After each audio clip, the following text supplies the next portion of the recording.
so excited for this episode with Neeta Bhushan. If you have been through a hardship, and if you're alive, if you have lost something or been through a crisis or going through or have been going through a dark night of the soul, you are going to learn so much during this episode. Neeta is the author of That Sucked. Now What? How to Embrace the Joy in Chaos and Find the Magic in the Mess.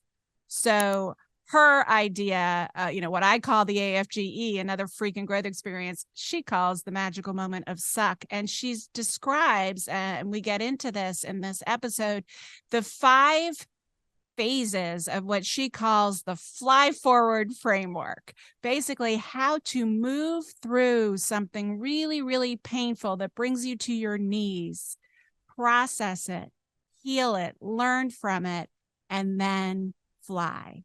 And boy, this resonates with me because I've been going through it, and we all go through these hardships. So I hope that you enjoy this episode with Neeta as much as I do. I think you're going to learn a lot. Neeta, I'm so grateful you are with us, and I am so excited to dive into this with you. Thank you for joining us. Oh my gosh. Well, thank you for having me. I'm so excited to be here.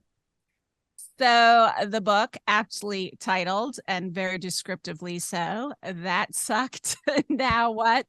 One of the things that I talk about with my peeps here all the time is what I call AFGEs. That's what I call the equivalent of what you call the magical moment of suck. I call it AFGE as in another fucking growth experience. I love that. They break you open, they break you apart, and then that all these gifts come out of it. And that's really what we're going to be diving into in this episode. And I know that's sort of the focus of your book, but I want to talk about sort of the origin story underneath your book. That your magical moment or moments of suck was at age 16. Your mom died, followed horrifically by your 15-year-old brother.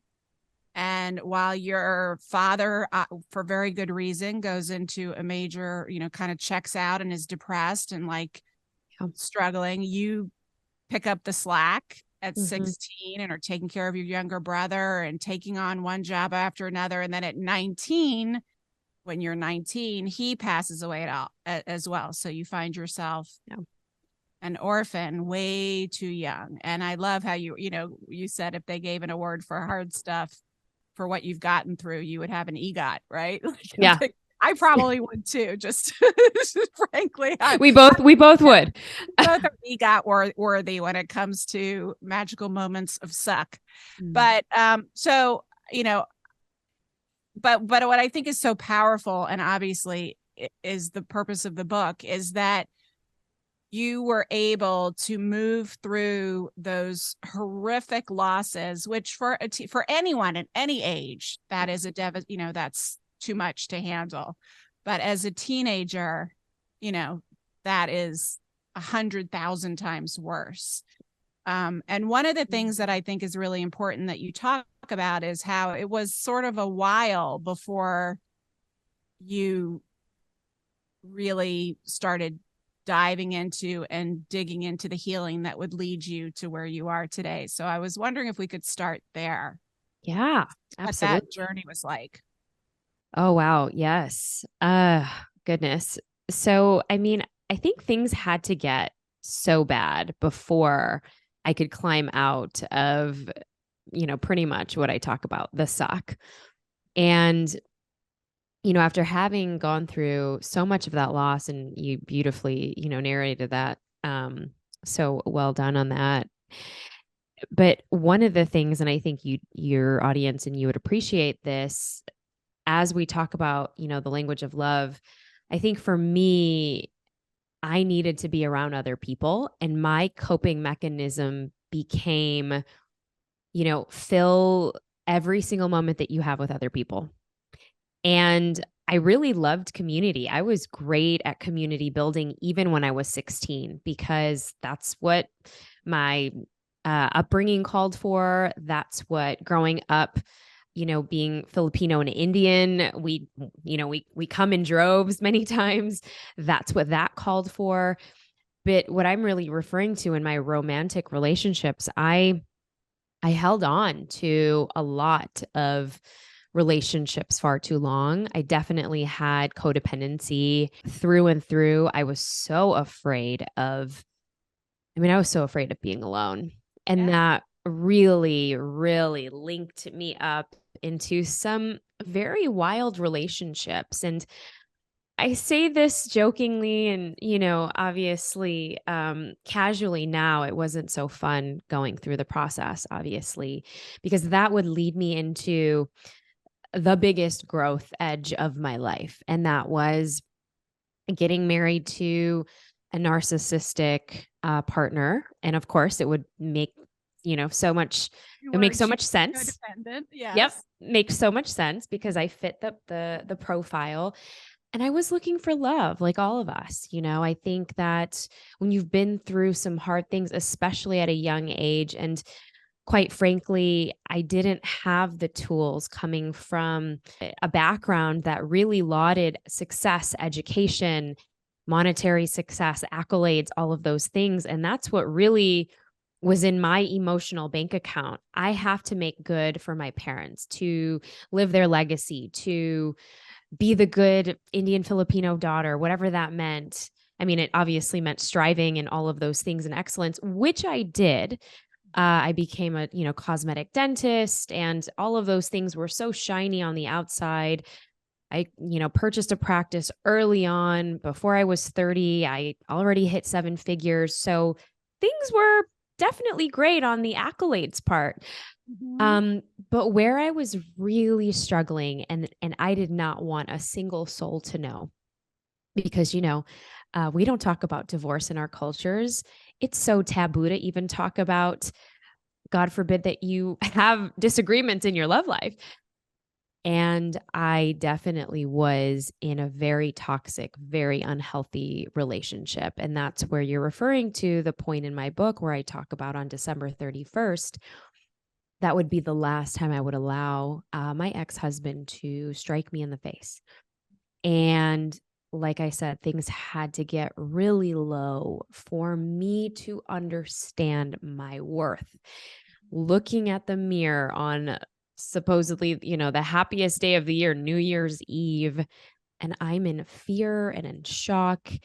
And I'm thinking my entire world is crumbling because for the first time, I really needed help. And my life was being threatened. I needed to come clean because on the outside, everything looked like picture perfect. You had this beautiful, fancy wedding. I lived in this amazing home.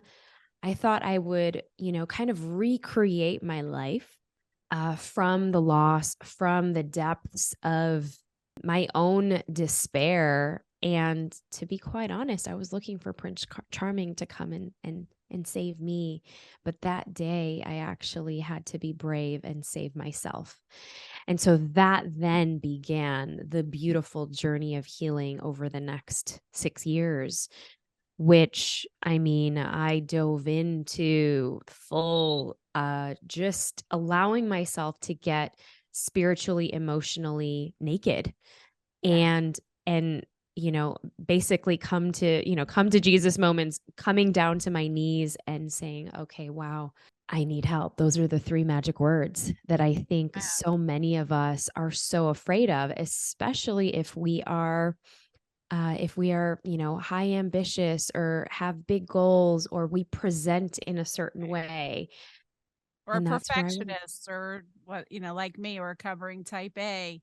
Um, but what I love many things about your story, but what I love is how beautifully it depicts something that I talk about so often, that we get these, the universe, spirit, God, whatever you want to call it, sort of taps at the door, scratches at the door. We're still not listening, knocks a little louder, eventually starts pounding. And when we still aren't accepting the invitation to shift, change, do that thing that we're too scared to do in your case, and for many, like many of us, to leave a relationship that is really not serving us, and even emotionally and physically abusive, eventually the universe just freaking blows the whole house down, and and then we have no choice, right? We have no choice. And then and then we sort of hit that quote unquote rock bottom that you describe really as, you talk about these, the whole book is about, and I know a lot you teach, this book is a reflection of a lot of what you teach, is about how to move through the suck to thriving, basically. Yeah. And we're going to go through the steps a little bit, I think is probably the best way to tackle this. And what you're describing is the first step, right? Which is, as you describe it, which is the fall, right? Where you're hitting rock bottom, some unexpected crisis or something happens, or even, it could be a job, it could be a relationship, whatever. You're in that really dark night of the soul. Yeah. Yeah. And that dark night of the soul, I mean, we're in it, we're literally embracing swimming in the suck. Yeah. And, I think for so many of us, it's so easy because in, just human nature, we want to avoid, we want to numb, we want to distract, we want to squash down because of what we were told about sucking when we were younger. Did we have a space to even actually allow discomfortable feelings or uncomfortable feelings to rise to the surface and actually be felt?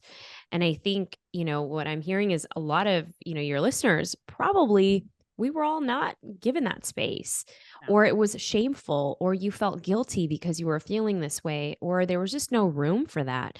So then what do? We then judge ourselves for feeling a certain way. And I think for myself, at that point in stage of my journey, I had no choice. I was like fully in it, and I was like, all right, give it to me, universe. Like, let's be in it. And many times you do feel hopeless. You do feel defeated. You can feel depressed. And this is where we get into, that next. And I think that for that fall, for whoever is listening to this, that fall began not just on December 31st. We start to see the red flags. And, because I did go to therapy, I tried to get, my partner to go to therapy as well. I wanted to save that relationship. But I needed to see that it wasn't just me anymore, that I needed to take action and say, wow, because I was in such denial that I could ever be in an abusive relationship. And we make like excuses. A lot of people in abusive relationships, you make excuses for them, you gaslight yourself, you let them gaslight you, right? You make all these justifications because it's so hard to admit to yourself. And also, once you admit it to yourself, then you're going to have to step into the unknown. And the unknown is so scary because I mean, which is why, I mean, there's crazy stats out there, and I used to be better at the stats, but there's a reason why so many women go back. They go back, and it's harder to see the uncertainty than be okay in the certainty of walking on eggshells around somebody else. Yeah. And with the devil, right. Yeah. And I think that, especially coming from, my lineage of many of my cousins on my dad's side, who's from India, they were taught growing up to say, okay, yeah, this is what we do. We adjust in marriage. And so when I came out for the first time sharing, just that I was going through this situation, coming out, getting an actual restraining order. So that's part 2, is like the ignition, the step. That's the first part, is the fall. And that you've reached a fall because you're like, all right, I need to face this fear. And the ignition is like, okay, here's that diagnosis. Here's, you found, evidence of you getting cheated on. You found evidence of you getting betrayed or getting bad mouth somewhere else. This is the ignition. Do you stay? Do you go? Do you stay? Do you go? And for me, it was December 31st. And for me, I said, okay, that's it. I have to walk out. And the walking out took obviously so much courage, so much bravery, but then we get into the rising stage.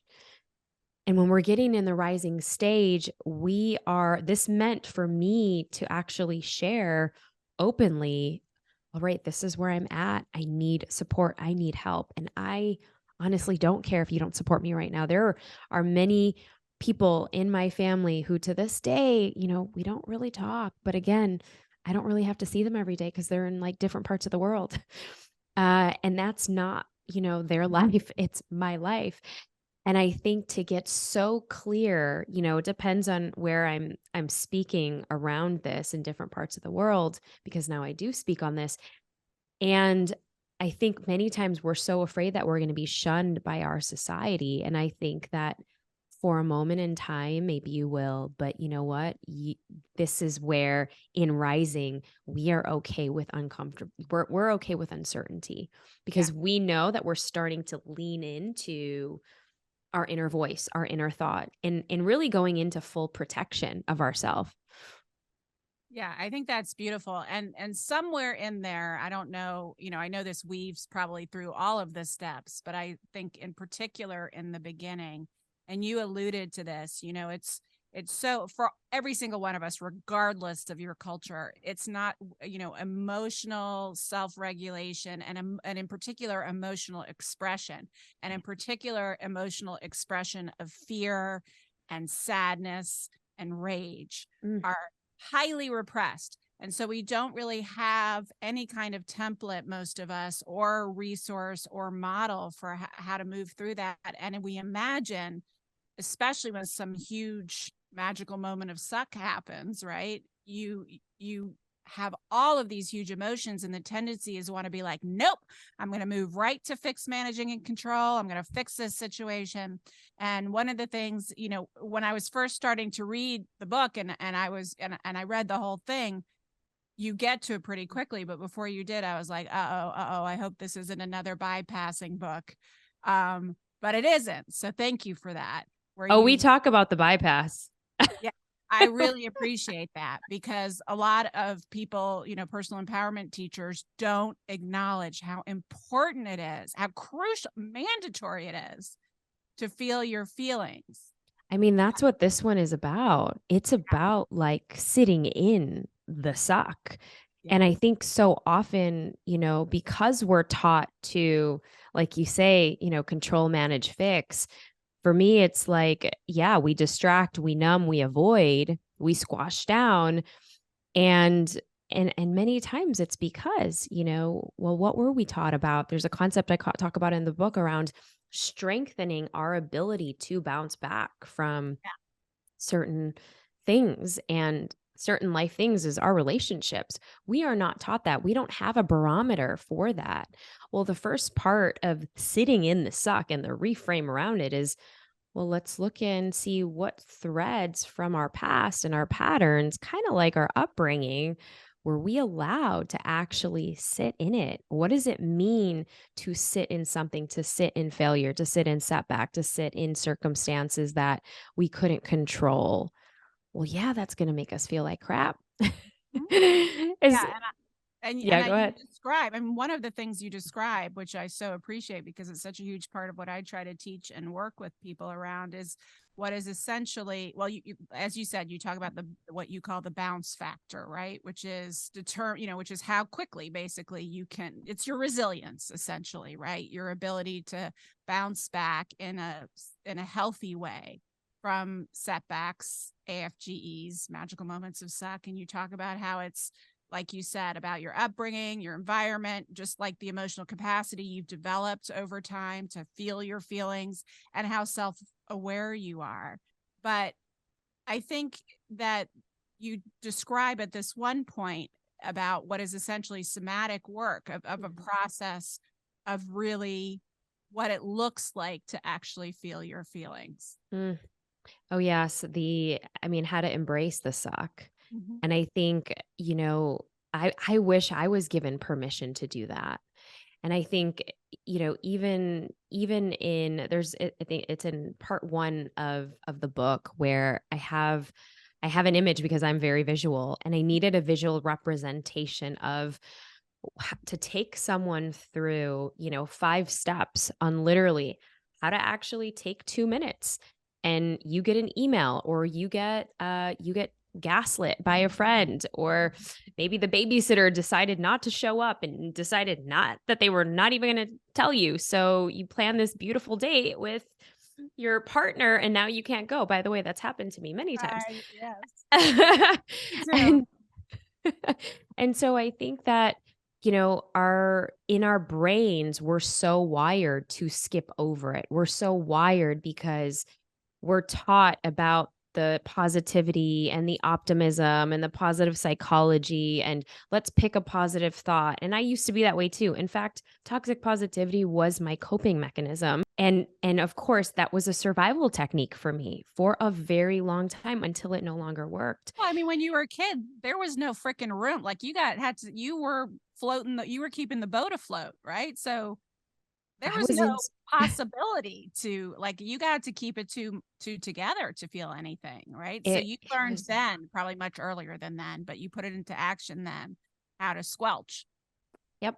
I mean, that was literally the only option. And I think even to bring about sad feelings, or, there's a part of my book where maybe I don't share the full story in the book, but I now share it, on stages, is the time where the doctors came in the room and they told my dad he had stage 4 lung cancer. And this was after losing my mom to a 6-year battle and losing my brother to an asthma attack suddenly a year after she died. So if you can only imagine, I'm 18 at this time. I couldn't go away to college.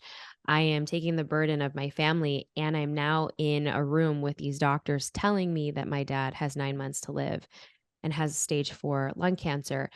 I was so furious and so angry, but then thinking in my head, okay, I don't want my dad to see me upset. I don't want him to see me angry. I was livid because I'm like, how could this happen again? Again, Yeah. who's failing me, right? And so I didn't even feel the amount of rage that I felt during that time until I was actually, a month postpartum when I had my son, where a lot of these uncontrollable urges and feelings finally started spewing out of my body. Like, it was full somatic sensation, where my now husband, who's like the greatest man and the best co-pilot, but he's like, okay, where is this coming from? What is What is happening? going on? Yeah. Where did my wife go? Like, what? And I was like, all right, we need to sit with this. This is so in my body right now. It just needs to come out. And we needed to work through it. And that's kind of what an example of a somatic expression, how we can actually practice this in our daily practice. And I tell people now, all right, one of the practices I talk about in the book is, all right, take a pillow with you. I have a pillow in the back of my car because either I'm doing pickups and drop offs. I have 2 kids, they're toddlers. And sometimes there's going to be really big emotions. And now teaching my children this, I mean, this is honestly what sparked the book, is now having to retrain myself and, really heal that inner child that didn't get themselves to process or sit in those uncomfortable feelings. Yeah. And it's such a great example of so many things, of not only modeling for your kids. I do the same thing. In fact, I still do. And I had my kids in our house when they were growing, now the youngest is 17, but Oh, we would call it the bat station. And we had this huge round pillow and 2 or 3 plastic bats. And whenever they or I or their father, whenever anyone was like angry, we're like, all right, go to the bat station. And it felt so good to beat the shit. I still beat the shit out of a pillow. But I do, yeah. I mean, and when you're going through the initial phases of a huge crisis or loss or trauma, and I've talked about this a lot, and I modeled a lot on social media with the loss of my son a few years ago. mm, I, in the sorry. beginning, I would Mm, all throughout the day have to stop and rage Yeah. and cry and scream. And then and each time, and this is what I think is important for you guys to understand. And I know this has been your experience too, Neetha, that one of the fears, not only our lack of experience and understanding of how to do it, but also one of the fears is, God, if I open up this freaking Pandora's box, like I am never coming back. Like it feels like it's going to be so overwhelming and I will never stop crying. And what I try to remind people is that at the bottom in the story of Pandora's box, which most people don't know, they just know you open the box and all kinds of shit comes out. At the bottom of Pandora's box is hope, which I think is such a beautiful metaphor. And if you allow yourself to fully sit with the suck, as you would call it, then it takes like maximum 10 minutes, usually less. Yep. And the pressure valve has released. You feel clearer and calmer. You can access grace at that moment. You know, for me, that was always when I could connect with my son and access the divine. It was after I had done a huge release. That's how it started for me. So at the beginning, you're releasing. And then eventually it gets less and less. And then you move, then I started doing it because I was just still really in the pain, but moving through it more successfully. I would just do it as a daily practice. So and then I started noticing that okay, now I'm feeling better. I'm kind of, fine today. I don't want to sit with anything, but I forced myself to still just sit and check in for a minute and see what wanted to come up. And now I just do it when I'm feeling really my cue is when I'm feeling really stuck or really resentful, which is not ever something that I typically would feel unless triggers coming up. Yep. Or if I'm feeling depressed and immobilized and I'm like, okay.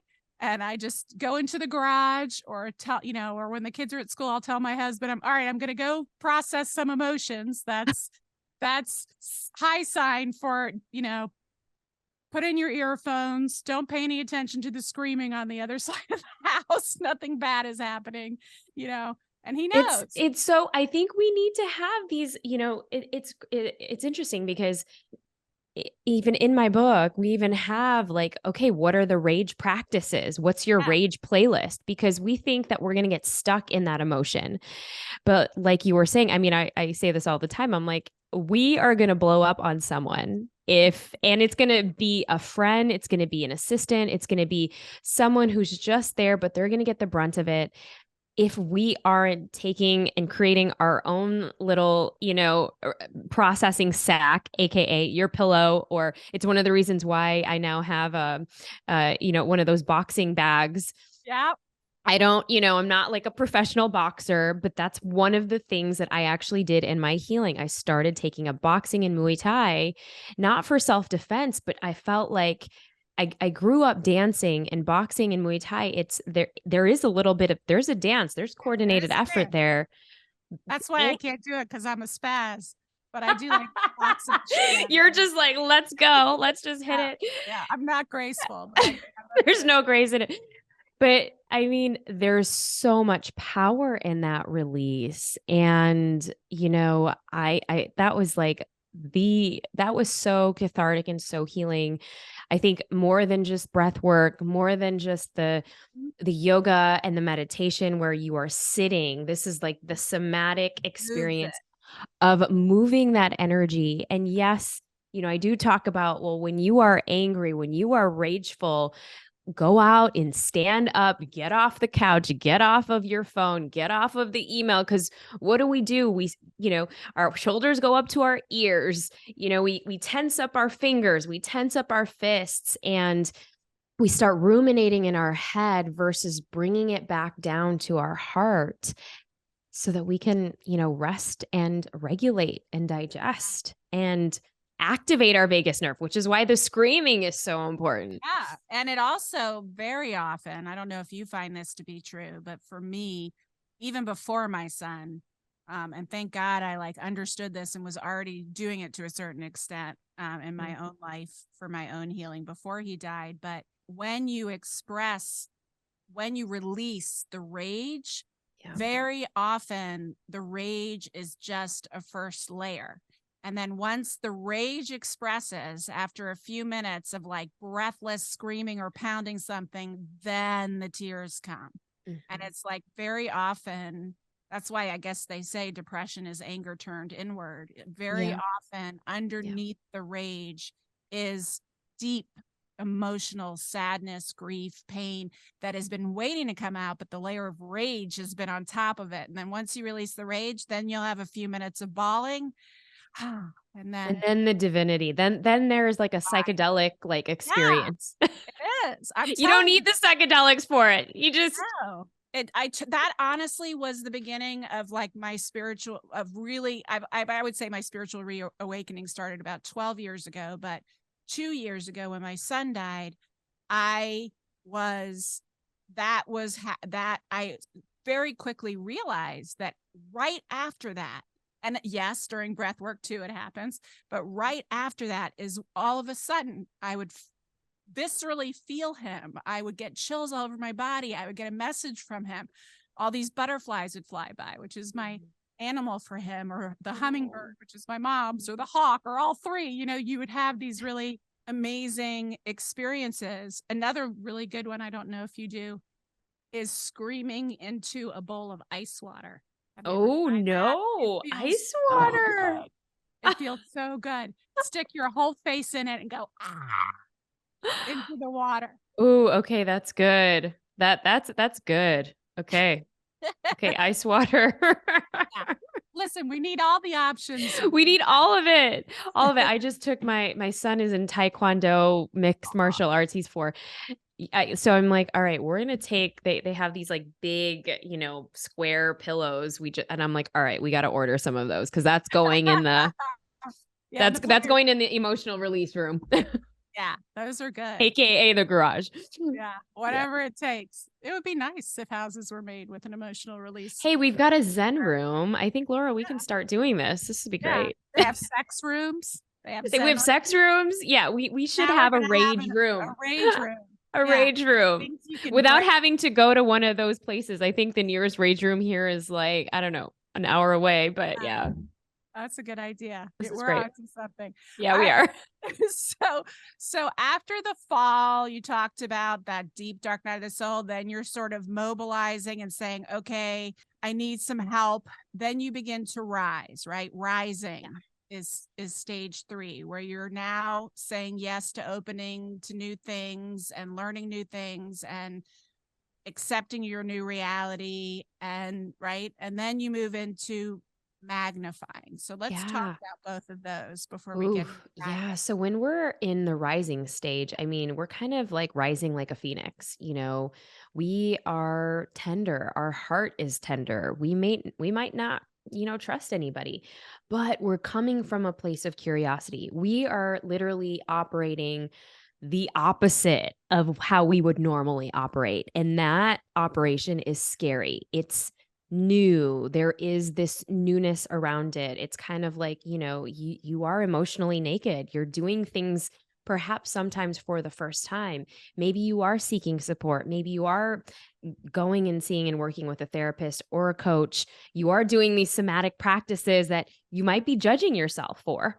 I know a lot of times I would judge myself when I was screaming in a pillow, when I was doing laughing yoga, just so that I could start to reach, that point that you talked about, the divinity. I mean, for me, I even ventured into, psychedelic retreats, plant medicine, all of those things. Uh, and that was in that rising stage. It was a year of yes for me. And one of the concepts also that can come in frequently is exposing yourself to good stress, which is also saying yes to all of these new things, even though you don't want to, even though you'd much rather what? Cry on the Open couch. a ball. You'd much rather hide in a closet, Yeah. not see anybody. And I think for myself, I knew that I was leaving a community that, that was very near and dear. And I needed to start a brand new community. I need to find new friends. And that was that, all right, maybe I'll join this thing. I will take singing lessons. I don't know. Like I started taking improv. And so I think that in and of itself leads you then to the magnify stage, because in the magnify stage, you are fully accepting your new reality. and you're not caring what other people think because you are so focused and you are so convicted in your healing. And as a result of that, yeah, maybe you are in this duality of two different emotions. Maybe you are still feeling reserved, but you kind of want to date again. And so you're kind of you're curious. Maybe you're skeptical, but you are open still. And I think, really normalizing the duality that it's not going to be black or white, that there are going to be the shades, and you might still be grieving that loss, but you're also kind of like starting to find the joys in the newness of your self-care routine, or what you're prioritizing for yourself at this stage. And Yeah. that's really beautiful. And I think in particular when it comes to love, which I'm always going to come back to, Of course. um, it's, if it's about opening to, especially when it's about, when your grief is about the loss of love or leaving a horrible relationship or taking that leap into the unknown. It's also, but I think this is true with anything, not just with love. To me, your magnifying stage is everything you said, obviously. And it's also a time where you start to get clearer, I think, on what it is you really want, Yeah. right? Like, now that I understand who I am in this new lobster who's shed its old toxic shell, right? And now it's growing a new skin. I feel a little raw. I feel some nostalgia for my old lobster shell, and Yeah. curiosity and concern about what the new one's going to look like. I love the lobster analogy because lobsters literally shed their shell when they get too big. And Oh, then I they didn't have to know go through that. the painful process Oh. of shedding off their shell. And then they're vulnerable for a while before they grow a new house for themselves. Isn't that Oh. cute? It's just another option. The butter, there's the Yeah, the butterfly. butterfly, the lobster, okay, Yeah. that's a good one. Yeah. You can use that if you want. Okay. But I'll give it back to you. okay. But I do think it's a time where you start to kind of get, and it's a really important time for what you're going to manifest, you, because of where you've come from and the growth you've already done and the reality that you're starting to step into. You can get clear about, okay, so what is it that I do really want?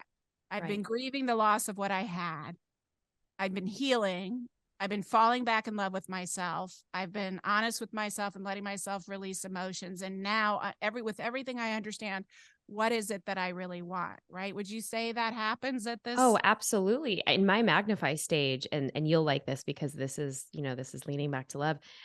For me, I actually made a commitment to myself, and I actually, married myself in Bali. I had my own little eat, pray, love adventure, and it took me to the other side of the world, Indonesia. And I knew, and this was, by the way, the first time I would ever travel solo in my life, which was a huge deal for Huge me. deal. Yeah. And I think that, for those listening, you don't have to have your eat, pray, love adventure, but maybe you can go to a new coffee shop. Maybe you can commit to yourself and, do things on your own, explore, and perhaps maybe date yourself, Yeah. because that marriage to myself was literally just a commitment and a recommitment annually. I only married myself once, but I still remember that date. It was, February 14th, 15th, actually. It was the day after, Valentine's Day. It was years ago. But what it did unlock was that I was always going to put those needs for myself first. Whether or not, I mean, by the way, this was pre kids, this was pre even my partner now. And that would unlock those very steps because I was so clear on, you know what, I'm actually okay with myself. And then that led to meeting my now husband. I met him actually 2 months to that date. We Aw. reconnected again in Kuala Lumpur, and that's where we reignited over there. But I mean, it was 2 months later, Yeah. after I had made that commitment that I wanted to date myself. So And that many times when you're magnifying yourself and you're yes. in that stage, you are completing yourself, and you are in a very you're excited about where you're at. You're not you're content. And that's what brings more and more of, you know, what some people like to call the law of attraction, right? And I call it that all the time. But yeah, it's funny because I did an interview recently with Anna Klutz, who is sort of a travel writer and a best-selling author. She wrote a book with Yeah, her sister, but amazing. her recent book, I think it's called My Own Magic.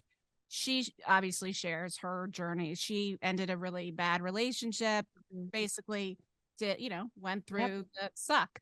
And I think her story and yours and even mine, Mm, because in that interview, I won't go into it too much, but in that interview, I shared I'm now married to a wonderful man of 20 years. But mm. when I was younger, I was married to someone who was toxic, narcissist, emotionally abusive, cheated on me, like Oh, horrific, all of it. and took the leap and left and went into the suck, Mm, went into that AFGE.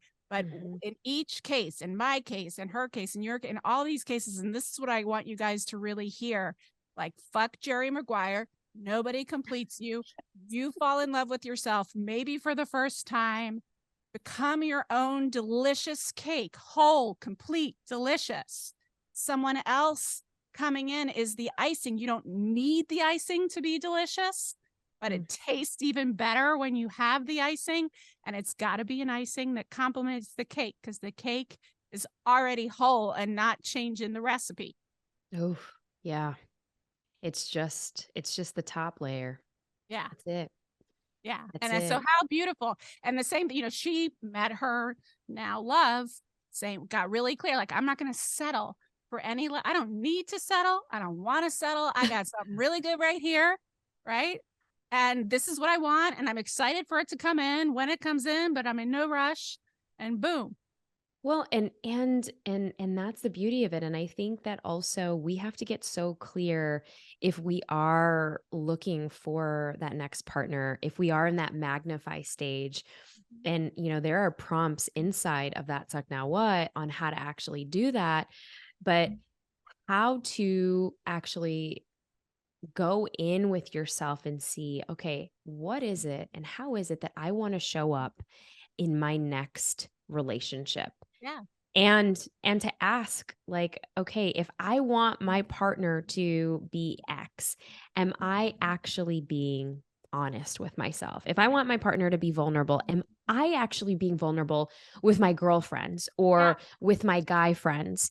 Because that will tell you who you're also going to be attracting, Right. because we have to be that for ourselves first. Amen. You're a freak. You got to be a frequency match, right? That's what I'm always talking about in quantum love. You have to be a frequency match to that which you desire. So if you are not someone who's comfortable, even though you crave it in someone else, if you're not someone who's willing to be vulnerable in this example, who cultivates vulnerability, who invites and lives in a way that's conducive to vulnerability, you ain't going to attract people who are comfortable with vulnerability. So So yeah, true. be it. And then you magnify it. So that's beautiful. And you're really owning during that stage, you're really owning your power, right?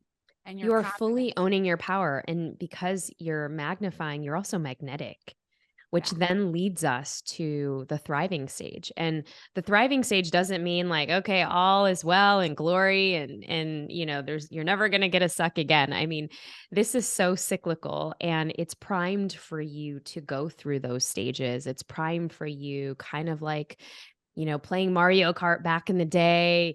It is like a video game, right? That first level is going to be so easy. That second level, when you are doing that work, a lot of other things are going to show up, pop Mhm. up to the surface for you to work through. But now you have the tools. Now you probably even have, emotional regulation rage room in your house, courtesy of this podcast. But that you can actually allow yourself to sit in the suck. You won't judge yourself when you're going through certain hardships. You're not going to think that it's the end of the world in your current relationship that's so new if things are a mismatch, because you'll now have the tools to create those boundaries for yourself. And so, in Magnify, as well as in Thriving, what you're doing is yes, you're flourishing, but you have this radical self awareness that you now know when things are off kilter, when things are off balance. And you're not judging yourself for if it doesn't go, all to plan, because it won't, because you will have another suck Yes, eventually. And guaranteed. that's the beauty of life, but you will know, and you'll have your checklist. I mean, I have a whole sheet of, your thriving checklist in your personal relationships, in your life. How are you checking your boundaries with other people, with yourself, with your new love, whether it's also in your, your work life, all of those things, and how often are you, checking in with that? I actually call it, your POC, your personal observation check-in, to just check in with you. But that's kind of the maintenance that we need in the Yes. thriving stage. Yeah. And I also think it's like you were alluding to, it's not just maintenance. I mean, this is what I say to people all the time, especially those of us who have been really hurt in love. It's so easy to be scared to love. And I always say the one thing I guarantee you is that you're going to have your heart broken. Guaranteed. You're going to have your heart broken many, many times before you die, assuming, and may you live a very long time.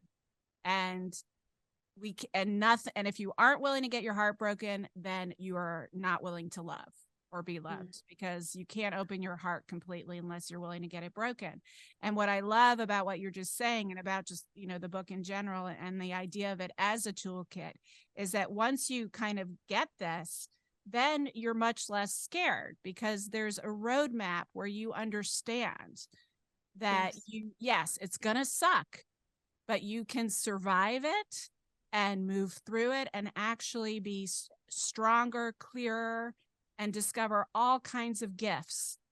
Not that you wanted that thing to happen, or you asked for it, or you would choose it, but there are all of these beautiful gifts that are available to you through each heartbreak if you move through it with consciousness and grace. And so I think this is such a great, I know you don't have a ton of time, but this is a great place to end, because I think that's really what your book is about, right? Is about It is. It's finding, the magic in the mess, and giving you the tools to then fly forward past those sucky moments, so that you can love again, so that you can, create an incredible next chapter for you, for yourself, and the love that you will be calling in.